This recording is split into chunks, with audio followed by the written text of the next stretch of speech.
So today I'm going to be making an architectural element that is very unique. I'd venture to guess that you probably have never seen one of these made before. I don't think there's anyone who's made this on YouTube. So I'm the first one. Let's do it. This is what we're going to make. We're going to make a triglyph. So if you don't know what a triglyph is, it's something that I recently learned about within the last few years in my studies of ancient Greek architecture. You see these in modern buildings today. Not modern stylistically, but modern as in like present time.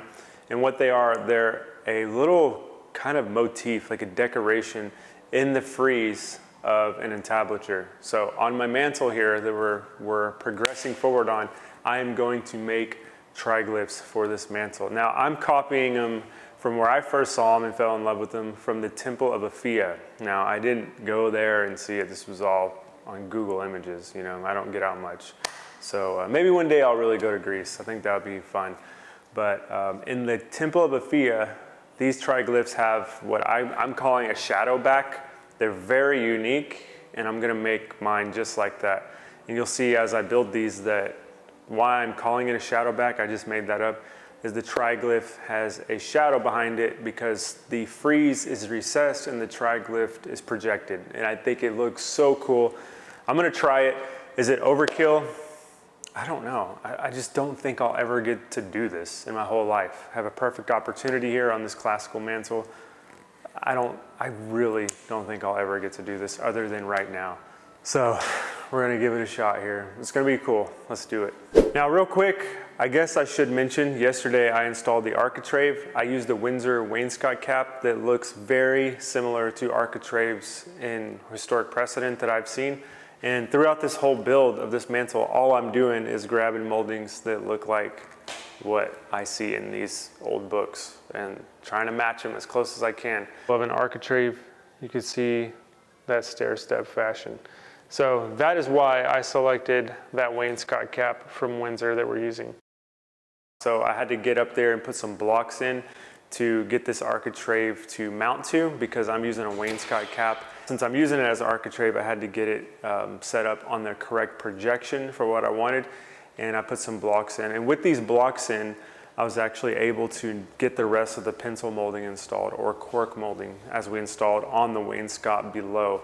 So got that cork molding installed on both sides, and that butted up right to that blocking. And then the architrave was then installed on top of that. And the architrave, I just measured it out, glued it up into 3 components, and got those components installed right on top of that blocking that I previously installed, and it just fit in perfectly. I love the way this thing came out.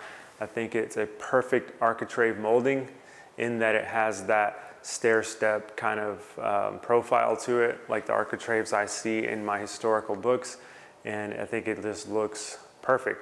So once I had the architrave installed, I got a piece of 1/2-inch plywood. This is like drawer box material. It's the lacquered finish one. I shot some primer on it, and I'm using 1/2 inch here because to accomplish that entablature that you see, that frieze at the Temple of Athena, you have the frieze recessed and those triglyphs projecting like I was talking about.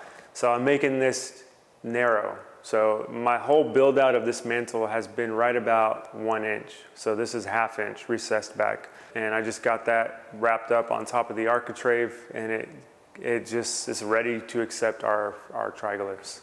And to make these triglyphs, we're going to be using these boards right here. These are 1x2 pieces of Spanish cedar, and these are 6 foot long. I've got 5 of them here, and we're going to mill these all across our router table here. I've got a chamfer bit here.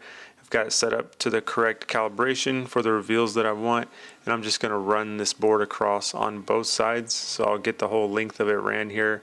Once I get that, I'll flip it around and then run the exact opposite side, so that when we end up with our finished profile, we have this symmetrical profile right here that is the main detail of these triglyphs. So I'm going to mill all these up. And once I have them milled up, I will go ahead and rough cut them to be oversized for what I actually need, because I'll dial this in later as we go through this triglyph making process. So I'm just indexing there off my table saw fence, and I'll be able to make all the oversized cuts right here with this setup. You can see here with this in place, you can see where I'm kind of creating this, just copying what I've seen here, but it looks just like the triglyphs. So I'll get all these cut up. I need enough to make 11 triglyphs. So I need 33 of these little pieces. So I'm just going to keep milling until I have 33, and then I'll stack them up into 11 triglyph sections. And I'm just doing this to make sure that I have enough. And you can see there, that's how they're going to be grouped together. So once I have them grouped together, to create that shadow back detail, I'm going to flip them around and measure kind of a general midsection that I can attach a piece of plywood to. I'm going to be using 1/2-inch plywood, and I'm showing here I decided to make that piece 2.5. So again, indexing off my table saw, I'm going to make 11 pieces of this 1/2-inch plywood 2.5 inches wide. So the whole purpose of that is to create that shadow back, that when this is viewed from the side, you can see my main glyph here. I guess that's what they're called if they're triglyphs. Here's one glyph. This is going to be right in the middle, and then the other two will be hanging on barely to the edge. So I'm gluing here. I know it's gluing on primer. It's probably, not going to be the most adherent to the materials, but it will help me sleep better at night. I always do this. The back of this is not raw wood, even though it looks like it. It's actually lacquered. So I feel more confident in getting the glue to primer to stick than the lacquer.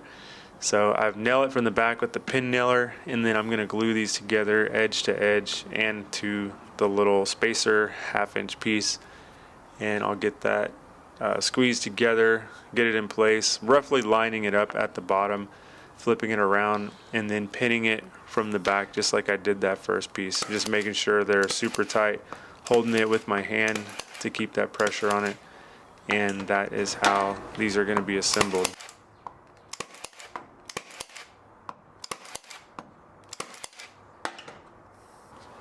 So here's a look at the first triglyph. This thing looks really awesome. I'm actually shocked at how close it looks to the original inspiration pictures from the temples. I mean, it's like dead on for a perfect match. So I like the way that looks, and I'm going to assemble the other 10 here. Then we have our total of 11. Now I lined these up roughly flush at the bottom, but since I was gluing it, and just pinning it there on the table, I do need to flush up the bottoms. So that's what I'm doing here, just using the slider to get them all perfect. So now that they're perfect on the bottom, I'm going to go ahead and cut off 7/8 of an inch. You can see here, I didn't go all the way through to our spacer block. I just did it right to where it skinned the spacer block, but took off some of the triglyph. You can see it right there. And the reason for that is because when you look at the triglyphs, they have this little block at the top of them. So I needed to cut out for that block, but I also needed to keep the spacer back there to support that block. And if you look at the Temple of Aphia, that block is also spaced out from the frieze. So this was the only way, the most efficient way I could think of to accomplish this look. So I'm just setting the table saw there to the width of the triglyph for these blocks and just cutting 11 of these blocks here. So these blocks here also are too thick, so I'm going to have to rip them down to the correct thickness so that when we put them on top, like you'll see right here, that it fits perfectly and there's a slight reveal at the top. So I'll throw some glue on here, get that top piece in place, and then spin it around, pin it from the back, making sure it's lined up with the outside edges of the main profile, and then do the exact same thing to the other 10. And once I have them all assembled with the top block in, I'm going to go ahead and run a 15 gauge nail through the top block into each individual profile. So this really locks the whole thing together.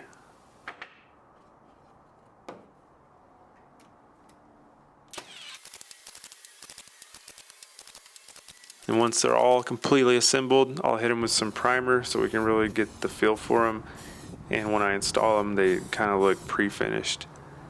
And it's just easy to pre-prime this stuff. I also prime the back because since it is going to have that shadow back, this is like my last chance to prime the back, so I won't be seeing back there again. So we got our primed triglyphs right here. And to install these is going to be super easy. I've got my 15 gauge nail gun here, 2.5 inch nails.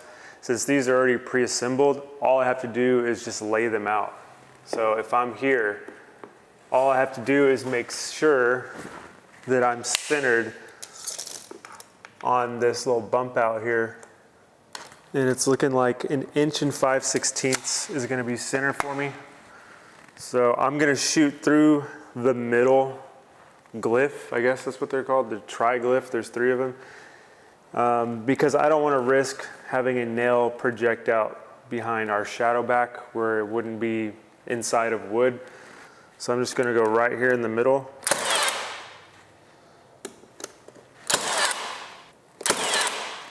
First triglyph is in. This one, of course, easy to center on this little bump out. These right here, I counted for 3 in this center section. So I'll just space those equidistantly. Other bump out, same thing, spaced just like this. And then on the corners here, I have one on the face and one on the side. And those are gonna be butted up together corner to corner.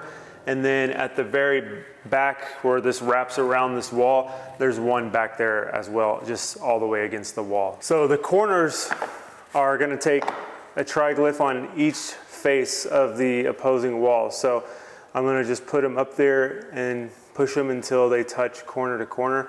And then I can double check that I'm right where I need to be.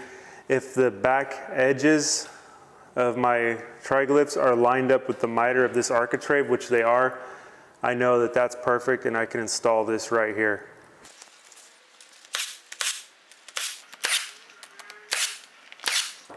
And this one I'm just gonna butt up against the wall.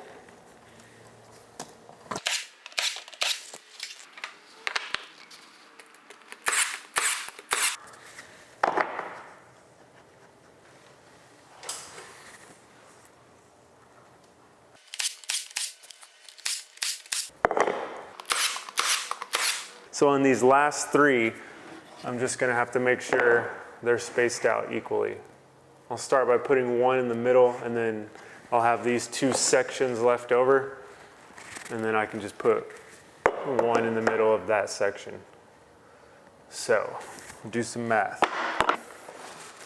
All right, you're gonna pull this trigger, okay? Mm-hmm. When you get it up there, hold on, wait. All right, yeah. Go ahead.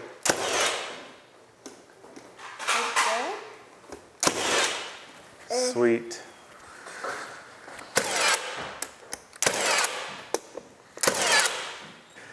So there we have it, guys. Our triglyph installation is complete. I think it looks amazing.